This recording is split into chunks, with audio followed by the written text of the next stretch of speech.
This is a Hidden Critique, where we discuss art, race, and higher education at the intersection of an MFA. I'm Marlon Tobias, pronouns he, him. And I'm Crystal Limonius, pronouns she, her. Welcome to our show.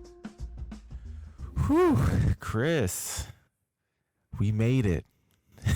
Whew, I'm wiping the visual sweat off of my forehead. This has been quite a first season. Definitely a labor of love. Learned so much, and we connected with so many brilliant minds. And not gonna lie, I'm exhausted. That is an understatement. We tackled quite a lot while still living our lives and trying to be working artists ourselves.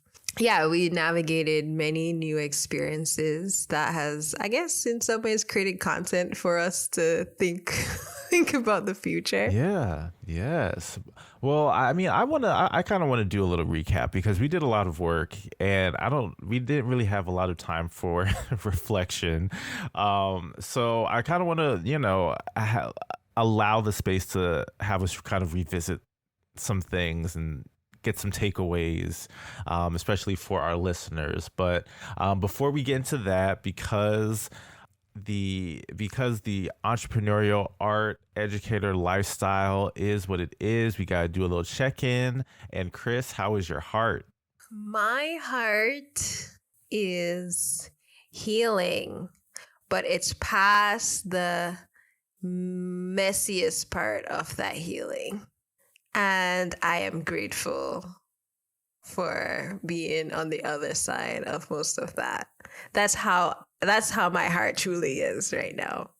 That's amazing. And that's very, I would say, brave of you to also recognize as well and share. To admit that is to come from a vulnerable place, and it takes a lot of strength to be and to state that you're in that vulnerable place. So I really appreciate you sharing that with us and knowing that we're all here healing, right? So yeah. How is your heart, Marlon? My heart is I would say my heart is tired. This has been a very, very busy year for me. A lot of transition has occurred, and there have been a lot of moments of like whiplash, just trying to adjust to things, and really trying to keep the needle moving. So I'm tired, but I'm still in a place of gratitude. And to be able to do the things that I am doing, I'm in a space of thankfulness, of definite thankfulness. Even though this is tiring and exhausting, just being in this position and knowing that I still have a very long way to go, and this journey is far from over, and recognizing that it really truly is just the beginning for me is what motivates me. But I'm not gonna lie, I had to build my endurance up this year. Yeah. As with anything in life, there's lots of ups and downs, but we also got to put in the context this economy. Yes. Yes. Well, that's for another whole conversation. Right. We can talk about that another time. But to put it all into context, we are working through our own stuff, but then also layered on top of it the society's challenges and how we interact with that, and then the small communities that we engage with. So there's a lot to muddle through. But we're doing it. We are doing it. Yes. Doing it well. So we just aired our season finale discussion with artist Monica, and she was amazing. So now that we are done with season 1, let's just talk about our takeaways, right? So for you, in what ways did this season kind of help you find peace after graduate studies? Because graduate school is definitely a time of where a lot of pressure is on, right? And a part of the reason why we made this podcast was to kind of relieve some of that pressure and kind of reflect on it in a constructive way. So what were some of the ways that it provided you with peace? I love how you stated that. The rawness of grad school, I think, has lifted. I am settled to see that there's so much that can be taken away from that experience and the many situations that we had, and there was much learning there. And I feel that we've created this like toolbox for people going into grad programs of all likeness, honestly, to in a way arm themselves with information, but then also to prepare themselves to come in as whole people. And that I am very proud of with your help, Marlon. And for that, it makes me feel just very hopeful for what education can give artists of the future and them advocating for what their needs are, because art is changing in ways, and we have to, as everything grows, we have to grow as well. So I think it becomes a challenge not only for the student, but also for the educators that are going to interact with these students. How about you, Marlon? What are your takeaways? I think that this experience really truly taught me or showed me what it means to be an artist and an entrepreneur, and really just forging your own path and truly making something out of nothing. And so to do that with a team this time, because up until this point, a lot of my creations kind of came out of myself, and sometimes it can be kind of hard to stay motivated when you're doing something by yourself and you don't really see, or you don't really recognize the small wins that make a big impact. So to be a part of this project and to be a part of this team, right, really showed me in real time that, like I'm more of a creative than I thought I was, or I have more ingenuity than I thought I did. So that was something that brought me peace. And another thing that brought me peace too was because we created this thing and created this project, it reassured me of my degree's worth, right? Because to be an artist, right, especially to be an artist that, who graduated with their MFA, you don't really see the paved paths, right?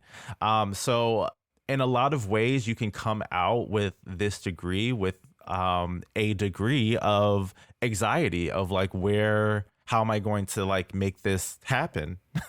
What are my options, right?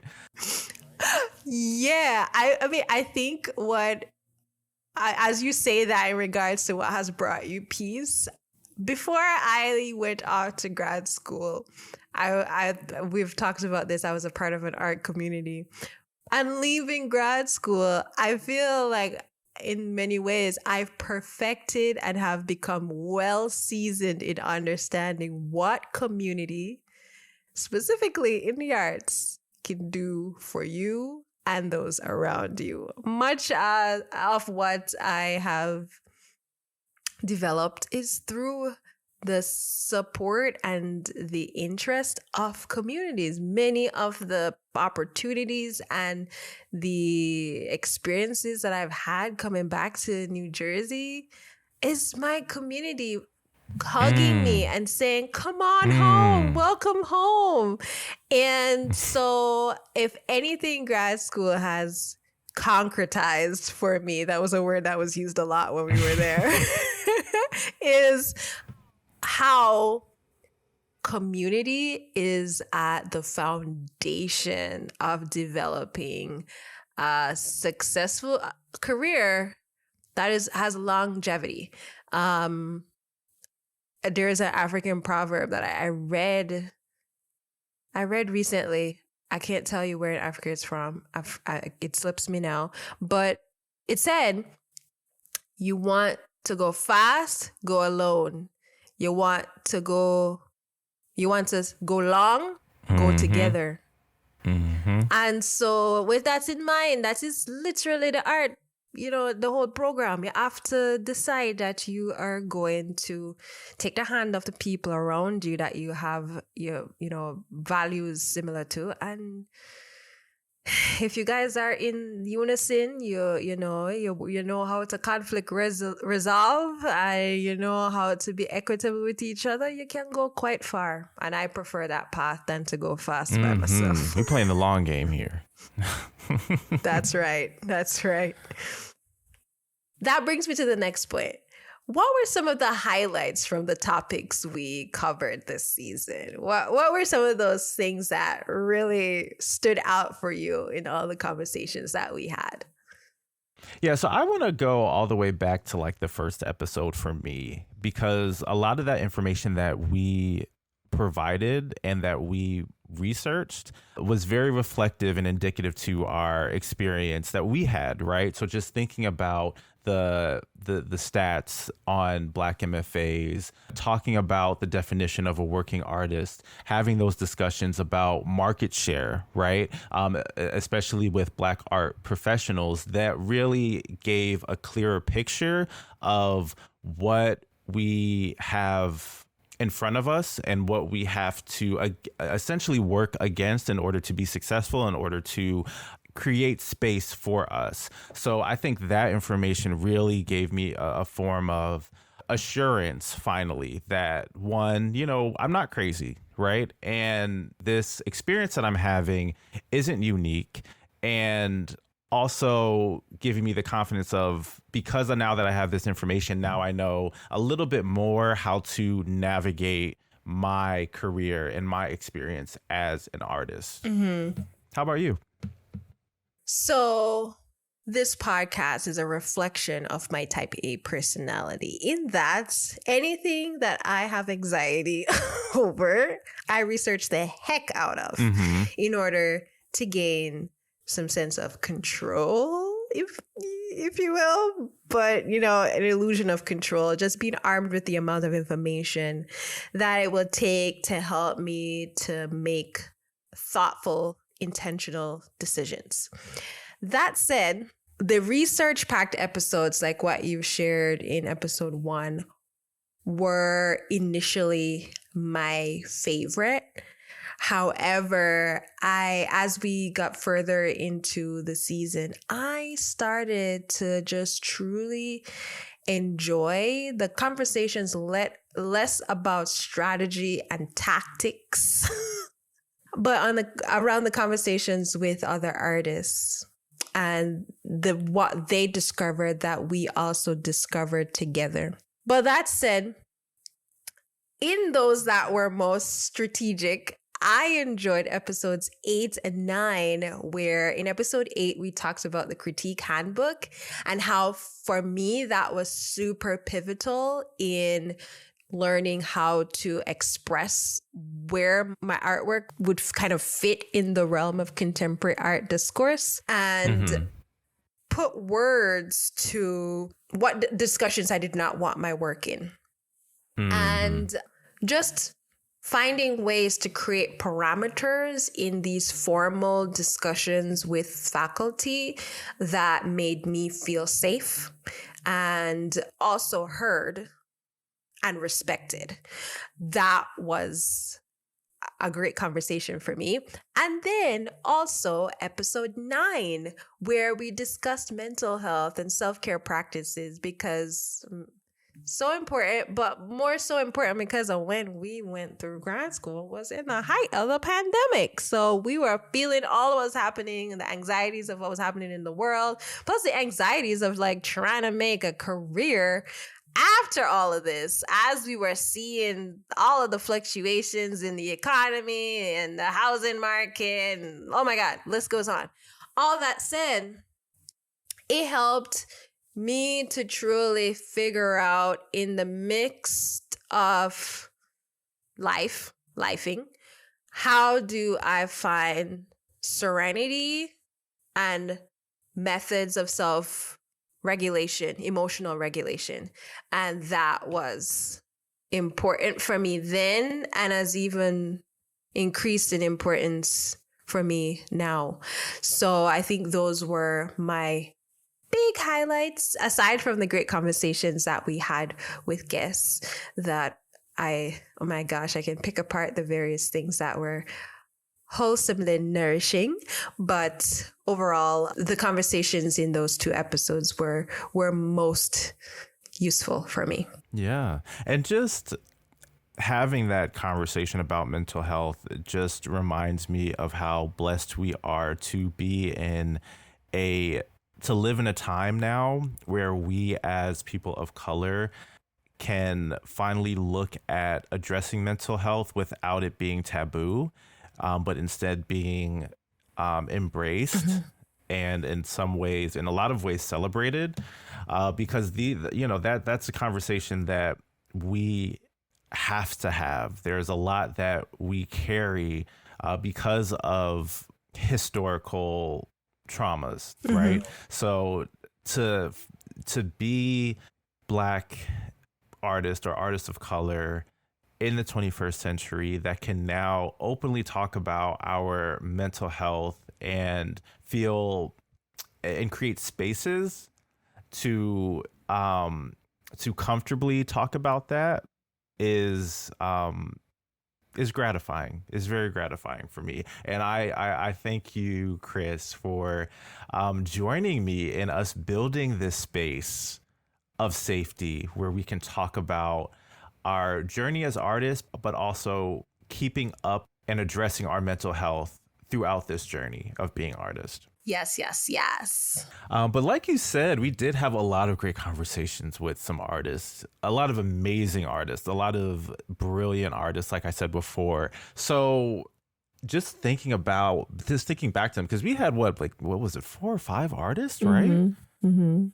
Like what did you enjoy about some of those conversations with those artists? What are some things that kind of stick out for you? Yeah, I love talking with Karina and learning about her balancing work and her art practice, how her experience as a young educator, adjuncting, and how she navigated through multiple institutions, what the toll that took on her not making as much work in her art practice, and how she made shifts to improve that. I love talking to Monica about her just brilliant structure in the studio on color theory. Yes. And learning how she has a very specific palette that she uses to develop Black skin and the various tones of Black skin, because you have like Black skin that is of, say, Trinidadian descent and they have a reddish undertone, versus some Jamaicans that have some Syrian or European mix. They have a little bit of a yellow undertone. And I feel that she has capped, and then also herself being of Nigerian background, the very rich oranges in her undertone and the undertones of some of the individuals in her family. You could tell she's painting various Black people of various backgrounds, and she's become is professional at finding all of these various tones, kind of like finding your foundation when you go to the MAC store. Which is a whole process I've seen on the internet. I don't wear makeup, but I've seen for fun, I've seen some tutorials. And since we're figurative artists, we do have to learn about our undertones. So, right.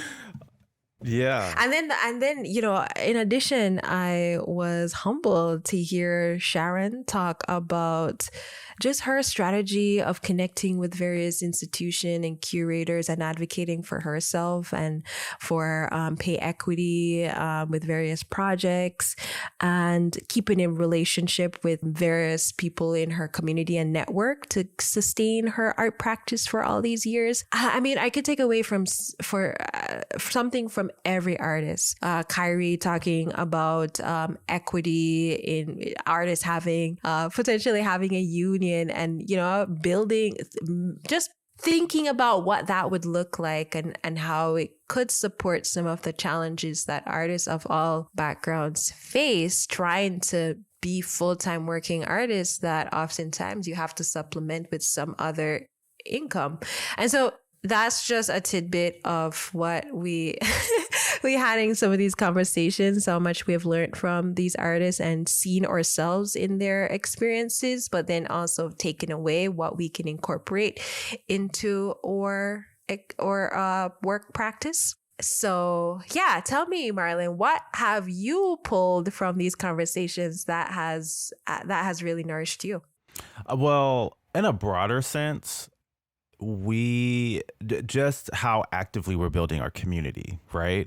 A lot of these artists we're very close to, or maybe, and also a lot of these artists are maybe initially in your community or initially in my community. So just the fact that we're bringing them onto this platform, we're bridging and expanding our community, which is something that I really enjoy seeing and feel really honored to provide that and be that. Because what I saw, and I'm going outside of our conversations, but what I saw is after we would release our episodes, I would get messages from some of the other artists that we interviewed and said, hey, I'm following them now. Their artwork is amazing. I'm so glad that you brought them to my attention. So just seeing that community be built like you were talking about earlier, that is very filling for me, and that for someone who always second guesses whether I'm like pulling my weight or whether I'm pouring, back into my communities. This shows how I am contributing to my art community at the capacity that I can, that I'm able to. And I'm so grateful and honored for that. But in a more specific sense, I would say the conversations with Sharon and Kyrie stick out a lot because their sense of humor and the humor that they put into their work as well.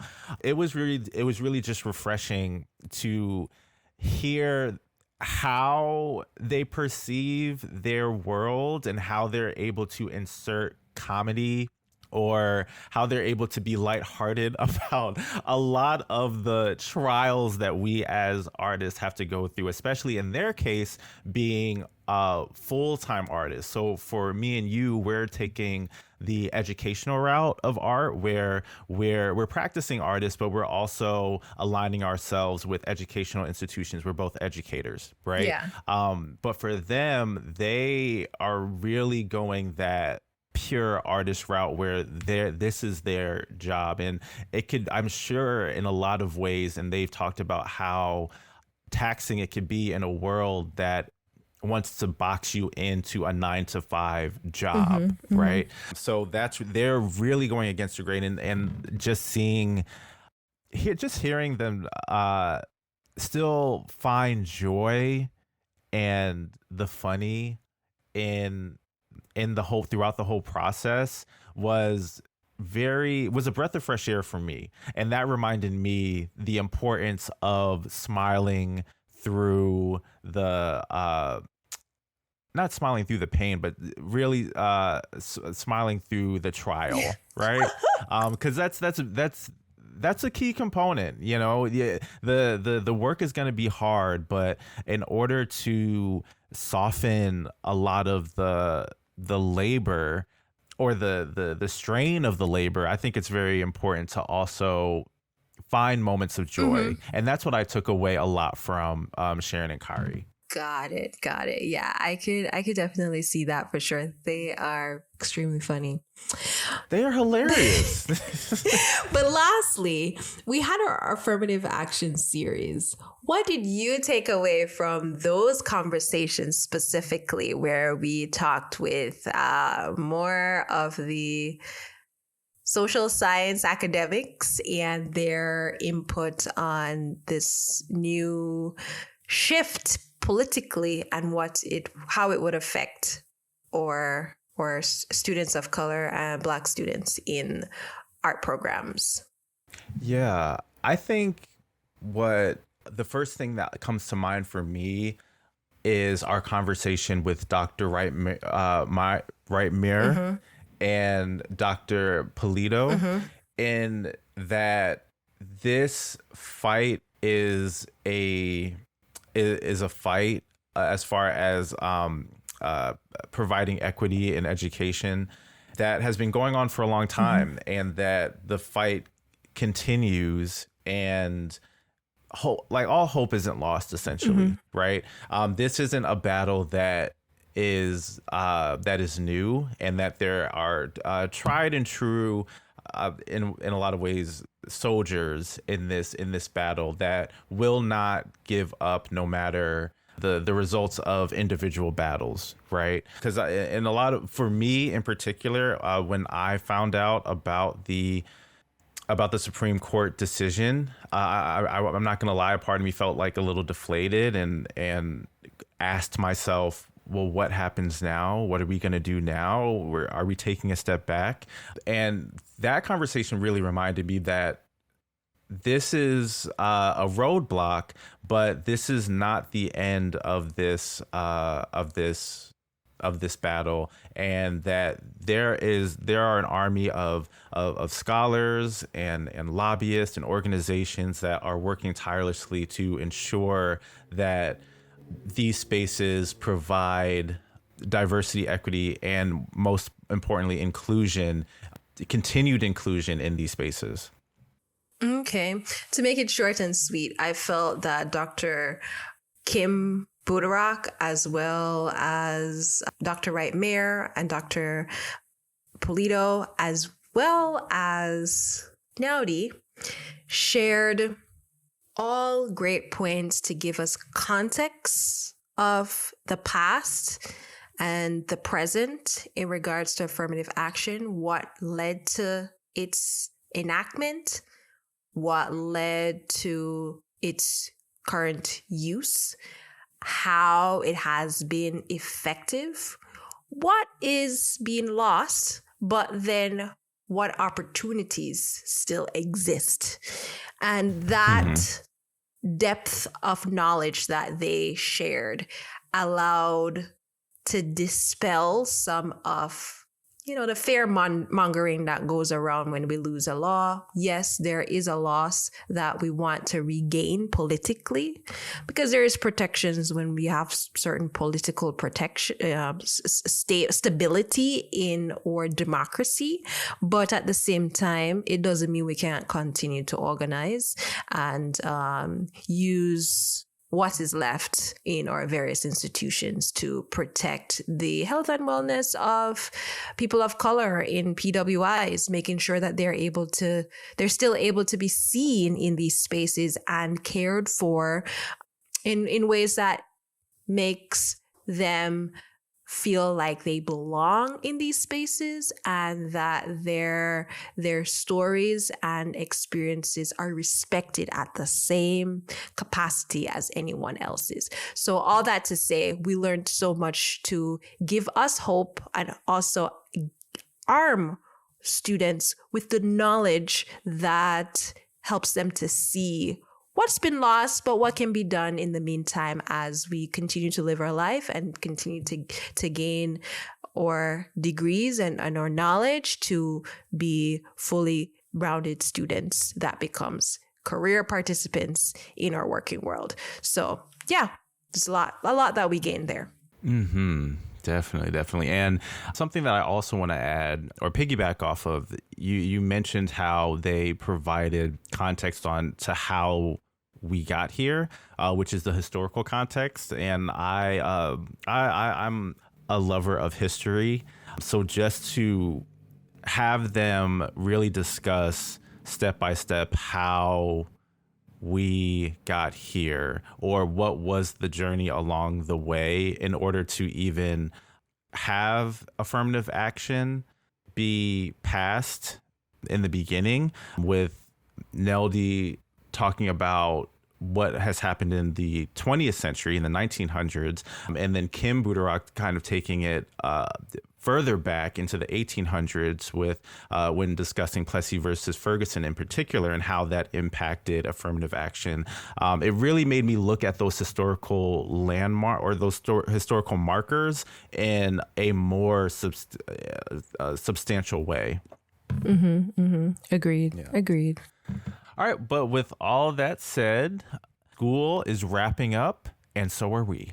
So we are going on summer break. We already have a lot of great things in store for season 2.